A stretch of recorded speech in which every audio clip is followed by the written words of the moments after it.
The new technology made its mark in the art world.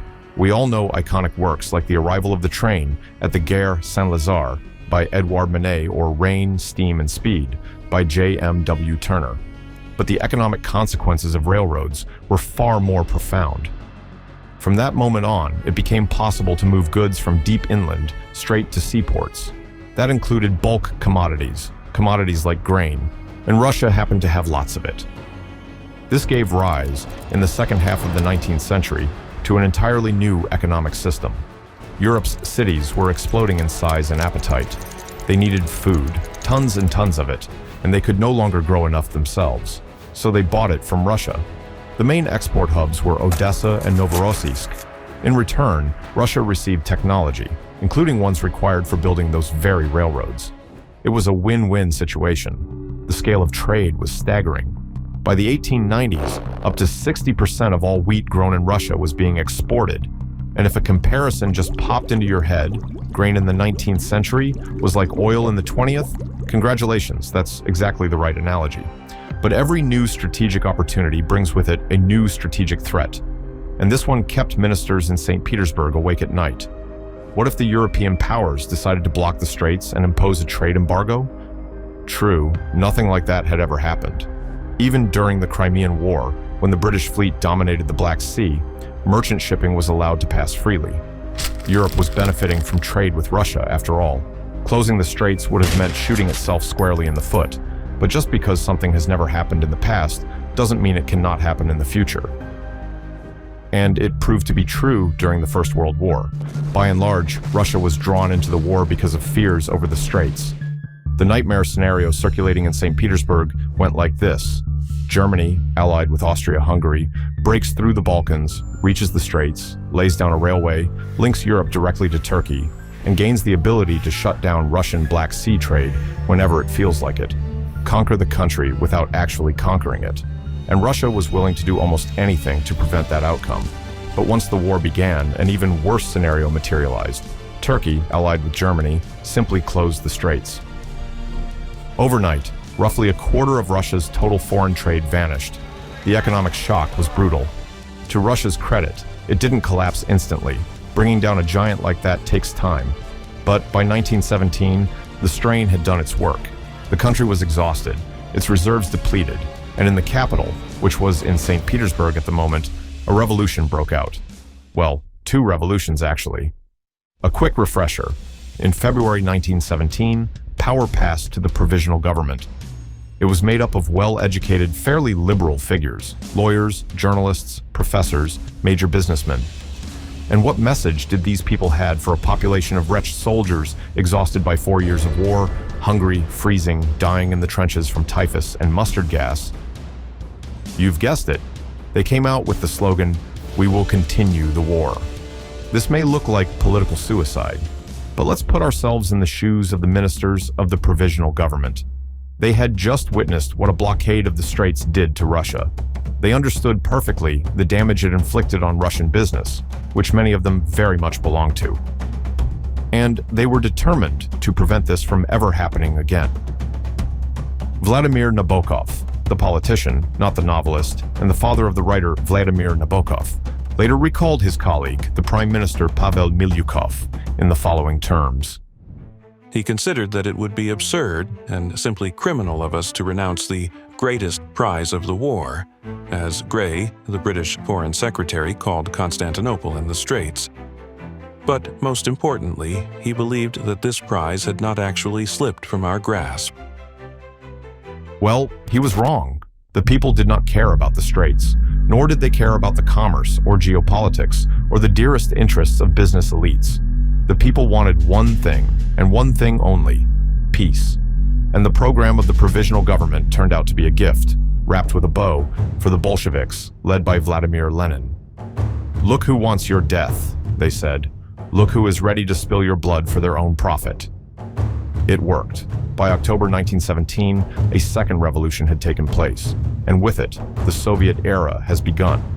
However, the economic reality refused to follow. Under Joseph Stalin, the USSR still exported grain and timber and imported technology in return. Most of that trade continued to flow through Black Sea ports. The question of warships, on the other hand, had largely dropped off the agenda. Long story short, during the Civil War, the USSR lost almost the entire Black Sea fleet. There was neither the time nor the money to rebuild it. As a result, under Stalin, projecting power into the Mediterranean was not even a topic for serious discussion. Simply preventing an enemy fleet from entering the Black Sea would already count as a major success. In 1936, with the smell of impending war already hanging over Europe, a document was signed in the Swiss city of Montreux, which came to be known as the Montreux Doctrine. A rare diplomatic miracle, considering that this agreement remains in force to this day. Under its terms, in peacetime, Turkey allows Russian ships to pass through the straits while barring warships of all other countries from entering the Black Sea. In wartime, or if Turkey believes its security is under threat, it has the right to close the straits to all ships. And it is precisely this doctrine that Turkey is following in the current conflict. Well, for now, because this may soon change. But before we get to that, we need to jump to the opposite end of Europe and talk about Russia's second major vulnerability. Denmark is about as European as a country can get. Picture postcard countryside, spotless streets, elegant palaces, and respectable stock exchanges in Copenhagen. A good part of this comfort was paid for by the so-called sound toll. Beginning in the Middle Ages, Danish rulers charged ships for passage through the narrow straits separating Denmark from Sweden. It was a beautifully simple business model. Two cities, Helsingør and Helsingborg, stood facing each other across the water, permanently keeping the straits under the barrels of their cannons. No ship passed through without contributing a few coins to the Danish treasury, no exceptions. By the way, the How the World Works team doesn't own an oil rig, so we have to do the only thing we're actually good at, offer you high-quality content about how the world really works, and hope for your appreciation. And if we're delivering on our side, we have a small request. We're considering creating deeper, more substantial content on politics, history, and economics. Content that helps you understand how the world works. And we want to understand in order to predict, and predict in order to act. Because we don't like being puppets. This premium content will appear on Patreon. We're still working out the details, so for now, we've created an empty page with free membership. Would you consider subscribing? Just to signal interest. Once everything is ready, we'll present you with a clear value proposition, and you can decide for yourself whether it's worth your attention. No pressure. If that sounds fair, the Patreon link is in the description. And thank you in advance. Back to the Danish Straits. Everyone paid for passing through, the British, the Dutch, the Swedes, the Germans. From the late Middle Ages onward, the Baltic turned into a zone of feverish trade. From the east came raw materials, grain from Polish ports, shipbuilding timber from Sweden and what is now Finland, and vast quantities of herring hauled out of the waters off the coast of the Swedish province of Scania. By the way, the Dutch love their herring. You'll see it in every second Dutch still life, along with lemons and wine. Well, no judgment. All of this flowed straight into the rapidly growing Dutch cities. Their shipyards and workshops needed raw materials. Their craftsmen, soldiers, doctors, and artists needed food.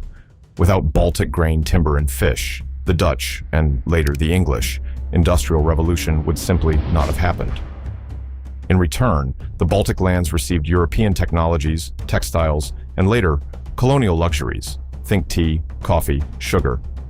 Everyone was happy, which is why merchants from Antwerp and Amsterdam, from London and Hamburg, cheerfully paid the sound toll. Russian merchants paid it too. After all, in the early 18th century, the Russian Tsar, Peter the Great, famously cut a window into Europe. St. Petersburg was built and quickly became the largest port on the Baltic. From that moment on, part of Russia's trade began flowing along the northern route. The export menu stayed familiar: grain, timber, hemp, iron.